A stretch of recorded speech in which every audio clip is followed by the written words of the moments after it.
Magandang gabi. For today's video guys, tayo ay magluluto ng ampalaya. Ayan guys, so ang aking egg, ang aking ampalaya, at lalagyan ko siya guys ng ng corned beef. Yan ang lahok ng ampalaya ko guys. Ayan, ginigisa ko na yung sibuyas bawang. Lalagyan natin yung corned beef. First time ko magluto ng ampalaya na may guys, may corned beef. Try ko lang kung anong lasa. Sabi naman nila masarap daw, kaya i-try natin. Okay, ginisa ko na yung aking corned beef guys. Lalagay na natin ang ating ampalaya. Ayan ang ating ampalaya. Lalagay na natin, gigisahin natin siya dyan. Isang maliit na ampalaya, madami na pala oh. Madami na yung luluto.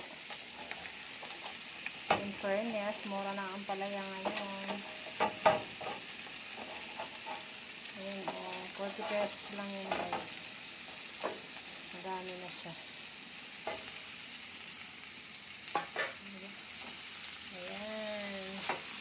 Gisa natin yung corned beef dito sa ampalaya. Saka natin sa bubuhusan ng egg. Okay, ay, ang sarap niya. Napapalaki na naman ang kain natin ito. Nasanay ako guys na baboy ang nilalagay pag nagluluto ng ampalaya. Ngayon lang talaga ako nagluto ng corned beef ang lahok ko. Ano kaya ang lasa nito? Ilagyan ko siya guys ng kaunting tubig para maluto yung ampalaya. Bago ilagay ko yung egg. Guys, lagay ko na ang egg. Kasi medyo tuyo na yung sabaw niya. So, lagyan na natin siya ng egg. Ayan. Yummy. Tapos, ang katambal niyan guys, pritong tilapia. O, diba? Solve ang ulam natin ngayong araw.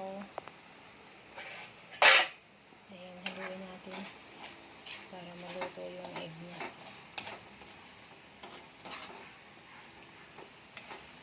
Wow.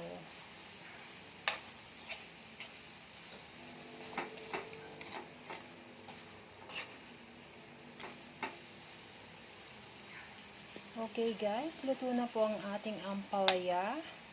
Thank you for watching. Bye-bye and God bless everyone. Thank you so much.